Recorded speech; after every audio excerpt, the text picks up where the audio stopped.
नमस्कार दोस्तों, सुबह के 7 बजे हैं और मैं अपने गांव के नदी में आया हूं। ये मेरे गांव का नदी है। इसको देखें, पूरा कोहरा छाया हुआ है। बहुत ही खूबसूरत नदी है। आपको दिखाता हूं, चलिए। ठंडी है तो कोहरा देखो, सुबह सूरज निकल रहा है। कितना खूबसूरत नज़ारा देखिए आप। मैं वहाँ से नदी पार करने की कोशिश करूँगा। ठंडा पानी है, पता नहीं, बहुत ठंडा पानी है। और यहाँ पे शायद कोई मछली पकड़ने का प्रयास किया है। देखो, दोनों साइड से मेड़ बना दिया इधर उधर से, और बीच में पतली सी जगह छोड़ दिया जहाँ से पानी जा सके। और वहीं पे एक मछली पकड़ने का तो उसको लगाते हैं, और इधर से जितनी भी मछलियाँ आती है वो सारी मछलियाँ इस रास्ते से होते हुए जाने का प्रयास करती हैं और वो उसमें घुस जाती हैं और निकल नहीं पाती। इस तरह से उनको पकड़ा जाता है। ये देखें दोस्तों, कितना खूबसूरत नज़ारा है। वाह, गांव की असली खूबसूरती। यहाँ से हम पार करेंगे। यहाँ से यहाँ होते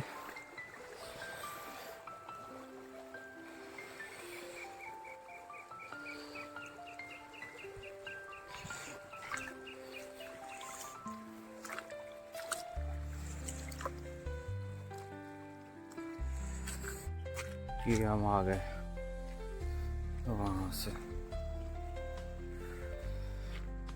वो मेरी गाड़ी है।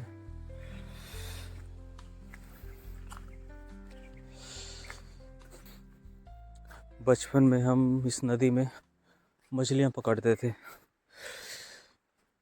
एक मछली पकड़ने का एक औजार होता है ना, गरी काटा बोलते हैं छत्तीसगढ़ में अधिकतर, और हम लोग गालम बोलते हैं हमारी भाषा में। तो गालम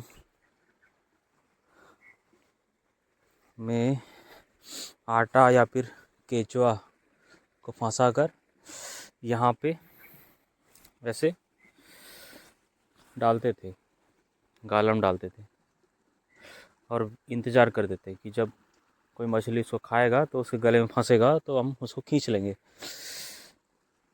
तो इस तरह से मछली पकड़ते थे हम यहाँ पे। बचपन की यादें। और 20 साल के बाद इस जगह को दोबारा देखने को मिल रहा है। 20 साल तक जो मेरी स्मृति में जो यादें बसी थी वो वही यादें थी जो अब इसके बाद मिट जाएंगी और नई यादें बनेंगी मेरे जहन में। ये देखिए दोस्तों, पुराने रास्ते अब मिट चुके हैं। ये इस पेड़ के नीचे यहाँ पे बहुत सारे केकड़े हुआ करते थे। केकड़े पकड़ते थे हम बचपन में। देखिए, ये पगडंडी रास्ते, पहले आवाजाही इसी में से होता था, अब भुला दिए गए हैं इन रास्ते। अब भूल चुके हैं इन रास्तों को लोग। देखिए, यहाँ से हम लोग गुजरते थे पहले। यहाँ से एक पगडंडी रास्ता सीधा होता था, यहाँ से ऐसे सीधा। सब मिट चुका है। ये पेड़ भी कट चुका है। यहाँ बड़ा सा पेड़ होता था।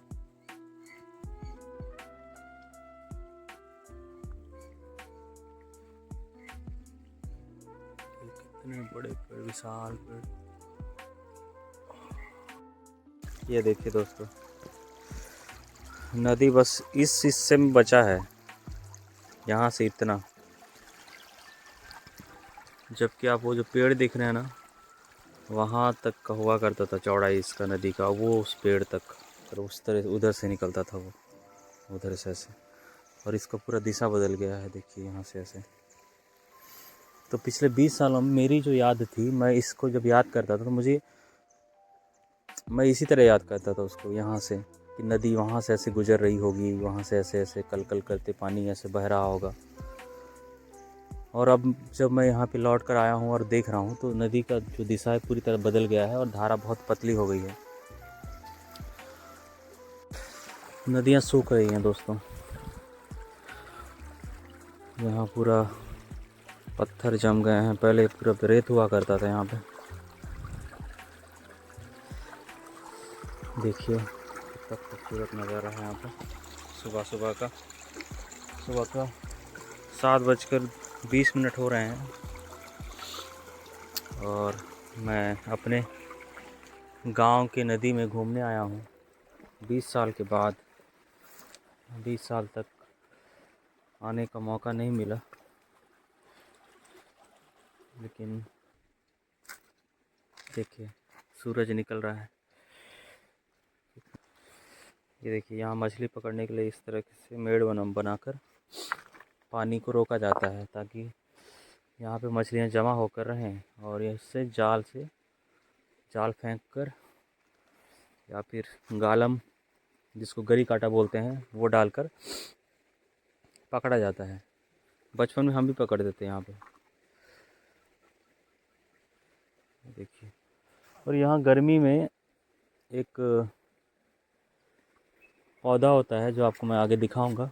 उसकी पत्तियों को सुखाकर उसका चूर्ण बनाकर ऐसे गांव के सारे लोग सामूहिक रूप से मछली पकड़ते हैं यहाँ। उस चूर्ण को अगर आप ऐसे रुके हुए पानी में मिला देंगे और कुछ देर वेट करेंगे 1-2 घंटे, तो सारी मछलियाँ बेहोश होकर ऊपर आने लगती हैं पानी के ऊपर। तो उसके बाद फिर सारे लोग इकट्ठा होकर उन मछलियों को पकड़ते हैं और फिर इकट्ठा करते हैं और फिर सामूहिक रूप से बांटते हैं उसको हर किसी को, हर एक घर के हिसाब से। गांव में जितने घर हैं उन सारे घरों को एक एक हिस्सा बराबर मात्रा में उनको बांटा जाता है। गर्मी में जब नदियाँ सूख जाती हैं, एक एक जगह कुछ कुछ मात्रा में पानी रुके हुए रहता है, वहाँ पे मछलियाँ जिंदा रहती हैं, तो फिर वहाँ पे इस तरह से वो चूर्ण डाला जाता है। वो कोई केमिकल अलग से कुछ नहीं है, वो पेड़ के पत्तियों में ही कुछ ऐसा चीज़ होता है जिससे बेहोश हो जाती हैं मछलियाँ।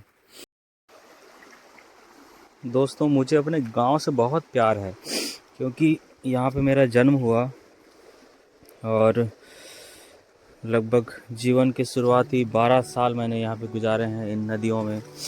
पिछले 20 सालों में न जाने कितनी ही बार मैंने अपनी कल्पनाओं में, अपने यादों में इन नदियों के, इन पगडंडियों की सैर की है।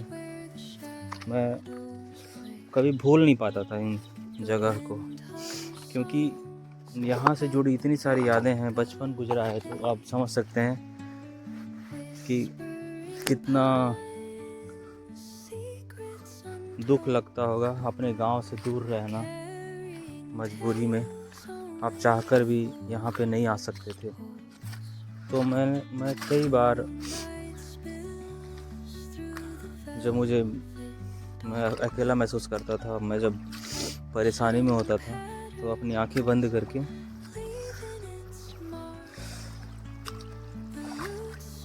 उन रास्तों से होते हुए गुजरता था। मुझे हर रास्ता याद है जहाँ से मैं गुजरा हूँ।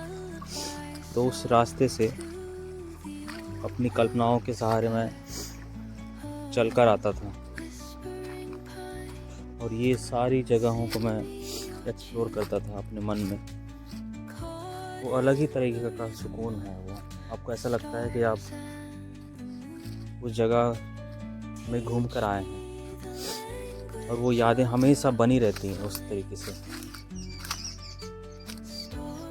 बहुत ही खूबसूरत एहसास है दोस्तों। आप लोग कभी शायद आप लोग भी किए होंगे। यहाँ देखिए चिड़िया,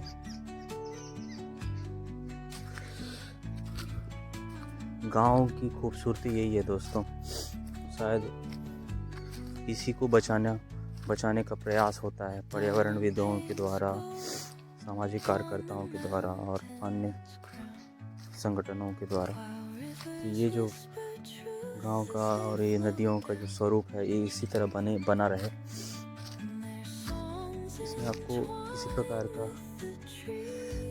मिलावट नहीं दिखेगा, किसी प्रकार के प्रदूषण नहीं दिखेगा। एकदम स्वच्छ स्वच्छ पानी, साफ हवा।